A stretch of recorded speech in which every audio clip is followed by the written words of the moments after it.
It all began with a dream. For years, I had worked day and night in a foreign land, saving every little penny. My mind was fixed on one goal, to build a house back home. Not just any house, but a place of pride, where my children could grow and where my mother could live her last days in comfort. I was tired of renting, tired of being a stranger in other people's houses. I wanted a place I could finally call my own. Whenever I closed my eyes, I saw it clearly. Tall gates, strong walls, wide rooms, and a spacious compound where mango trees would sway in the evening breeze. That vision kept me alive on days when my job broke my back. But building from abroad was difficult. I needed someone I could trust completely. Someone who would handle the land purchase, oversee the construction, and send me updates. That person, I thought, could only be my elder brother, the one I had always looked up to. When I called him and explained my plan, his laughter was warm. "Leave it to me," he said confidently. "You are my blood. I will not fail you." I believed him. After all, family never betrays family. At least, that's what I thought. The first time I sent money to my brother, it was for the land purchase. I remember the exact day. I had gone to the bank after a long night shift, my hands trembling as I filled the transfer slip. It was the biggest amount I had ever wired to anyone. But my heart was light because I believed it was the start of my future. "Brother, the money is there," I told him on the phone. His voice was excited. "Good.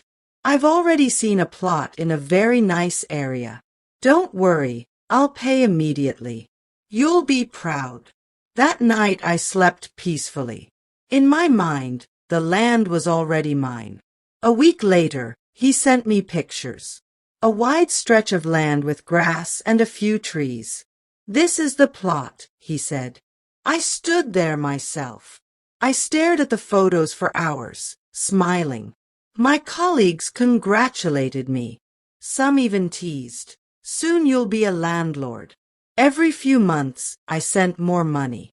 Cement, blocks, sand, iron rods.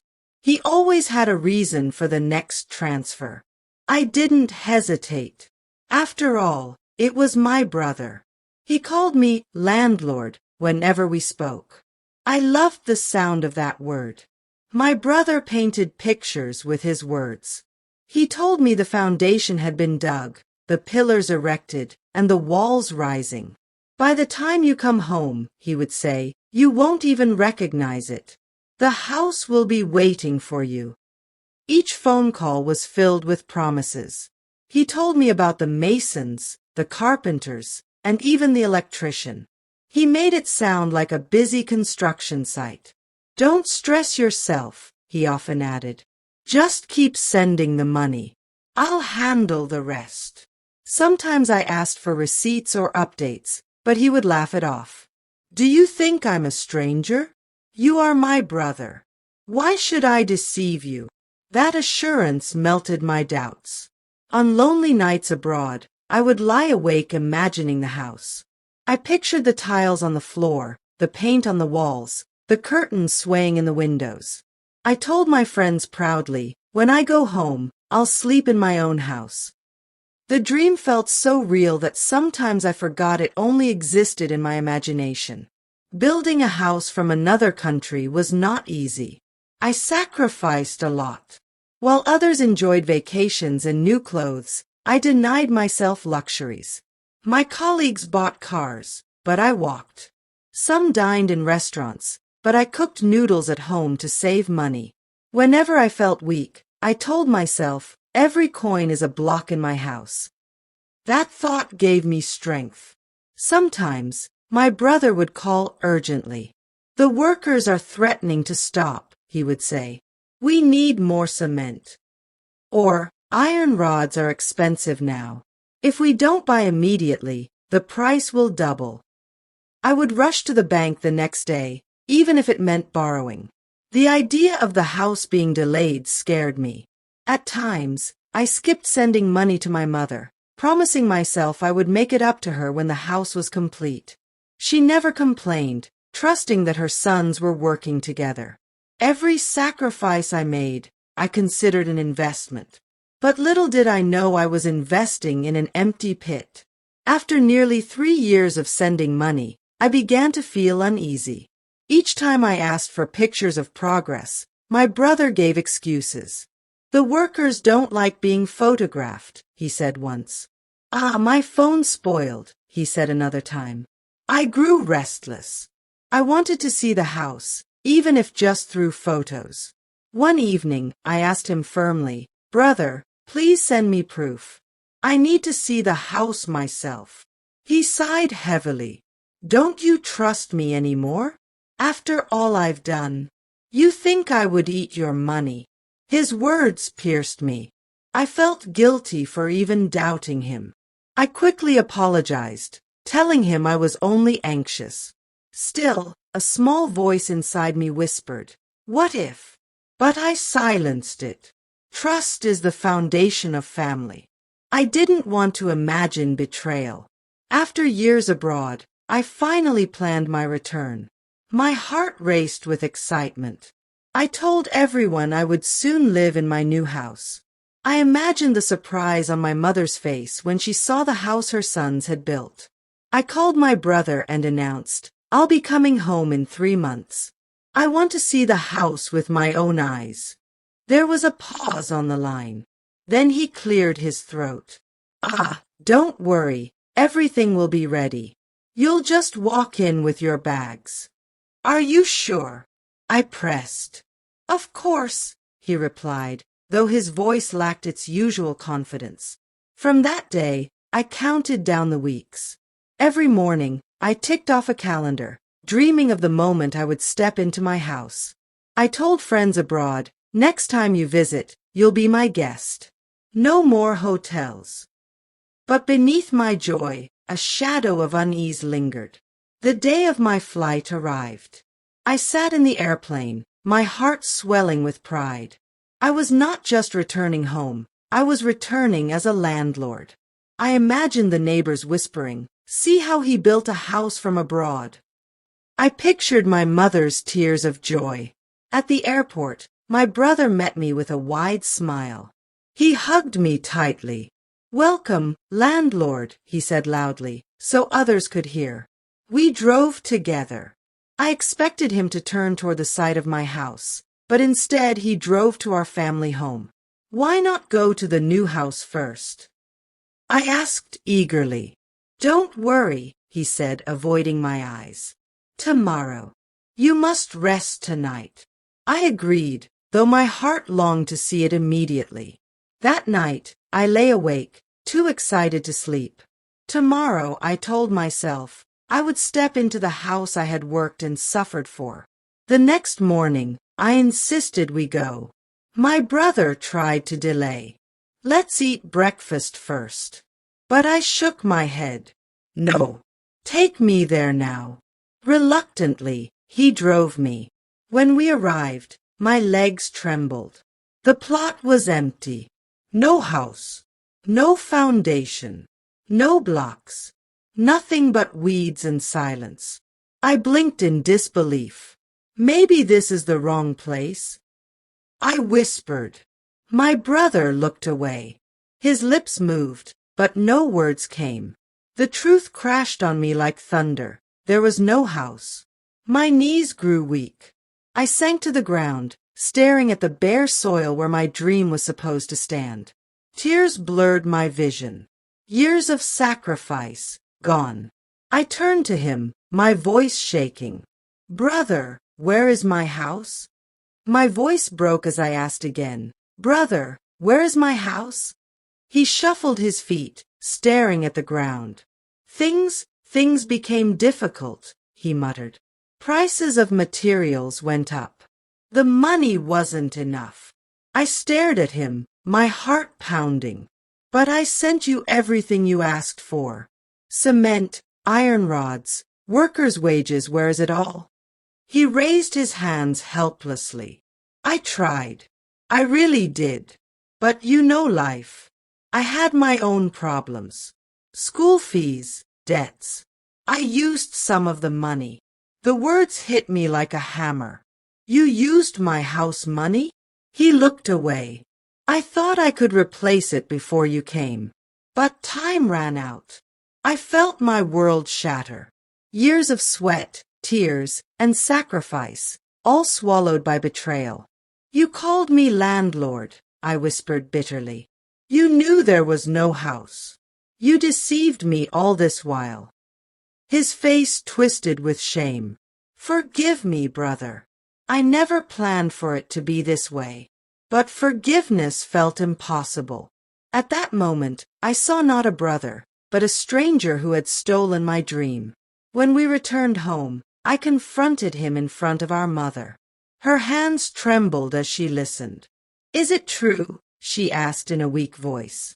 My brother lowered his head. Mama, I didn't mean to. She burst into tears. You destroyed your brother's trust. He worked like a slave abroad, hoping to build a home, and you wasted it.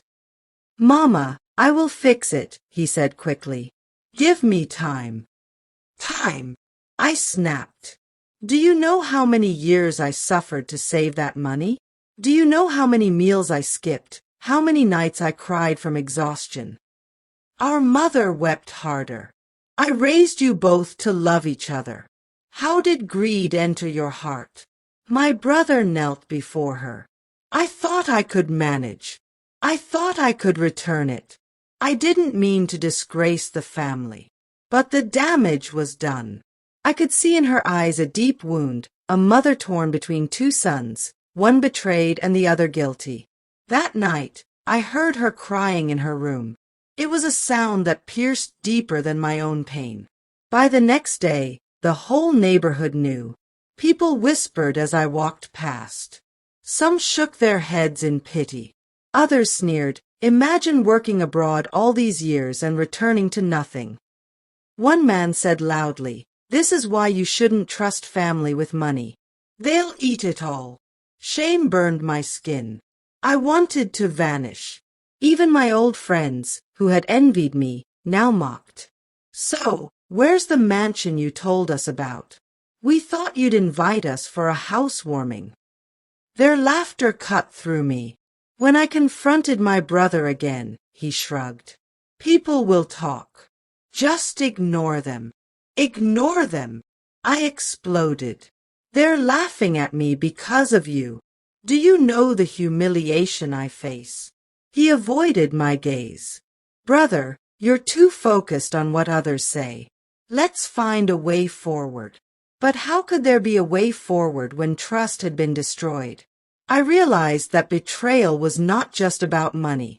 It was about dignity, pride, and the wounds that never heal. Night after night, I tossed in bed, unable to sleep. I saw images of the house that never was, walls that never rose, windows that never opened, doors that were never built. Sometimes, I heard my brother's voice in my head calling me landlord, and I would wake with tears.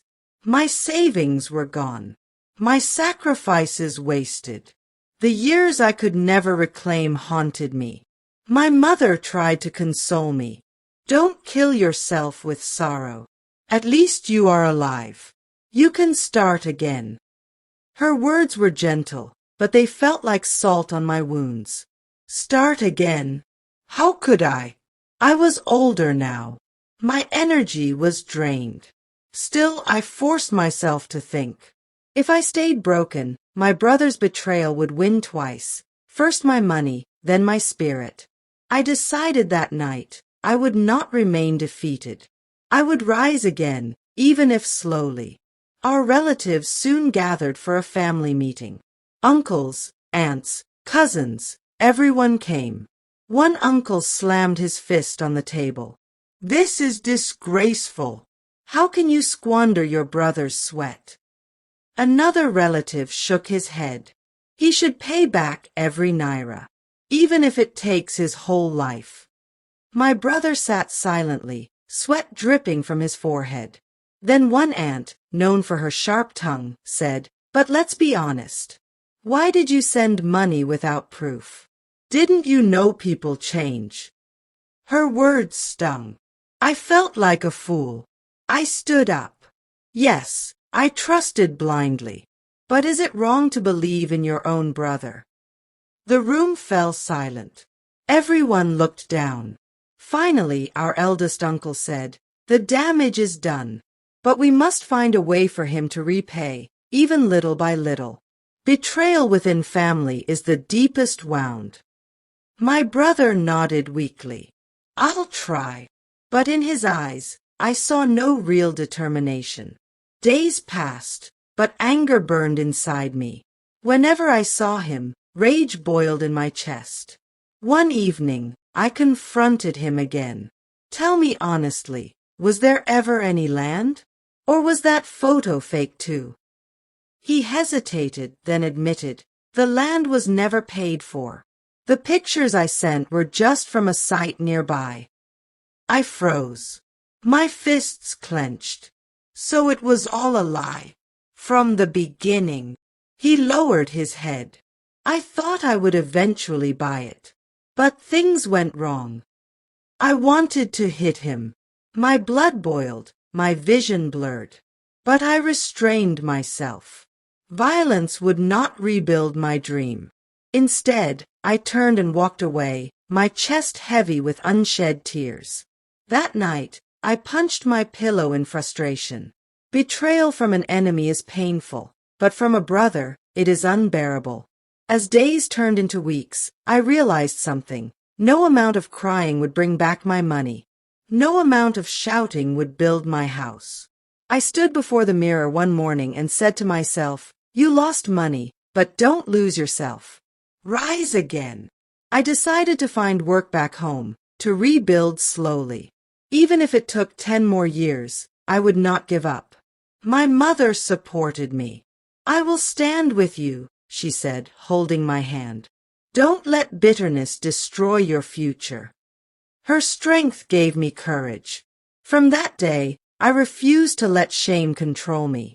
When neighbors mocked, I smiled silently. I began to plan again, not with my brother, but alone. My relationship with my brother grew cold. We lived under the same roof, but silence filled the air between us. He tried to speak sometimes. "Brother, let's talk." But I turned away.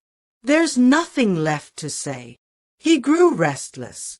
I could see guilt eating him, but I could not open my heart. Our mother begged, "Don't be enemies. Blood is blood."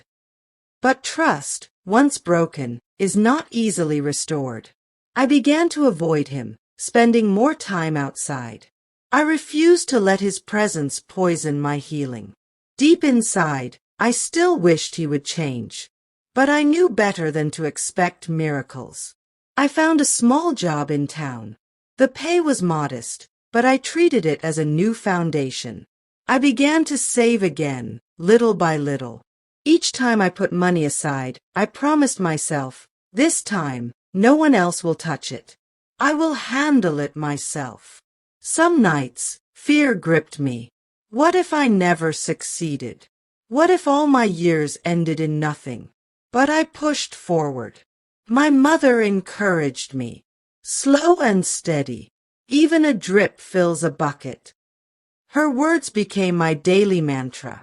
I told myself I might have lost my first house, but not my last chance. One day, an old friend visited. He had heard about my ordeal. "You trusted the wrong person," he said, "but don't give up. I know a man who sells genuine land. If you're ready, I'll take you there." At first, I hesitated. Fear of being cheated again haunted me.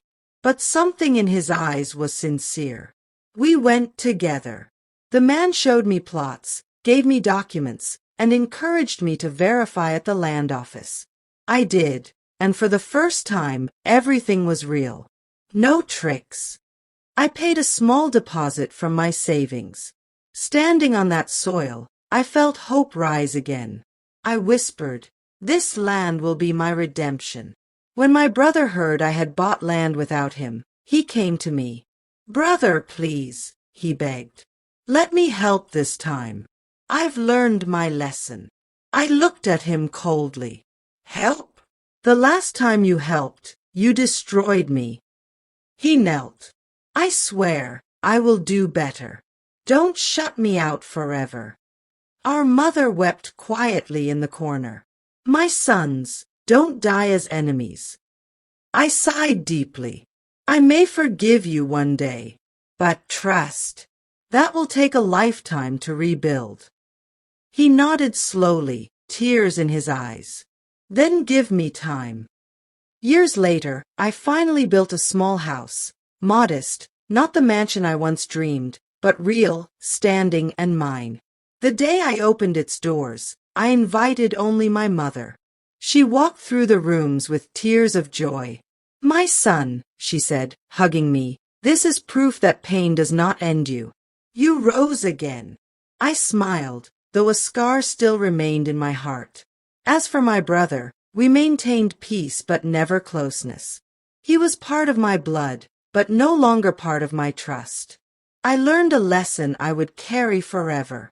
Dreams can be stolen, but determination cannot. Betrayal can wound you, but it cannot bury you, unless you let it. And so, though the first house never stood, the second one did. Not just on land, but in my heart, built with resilience, not deception.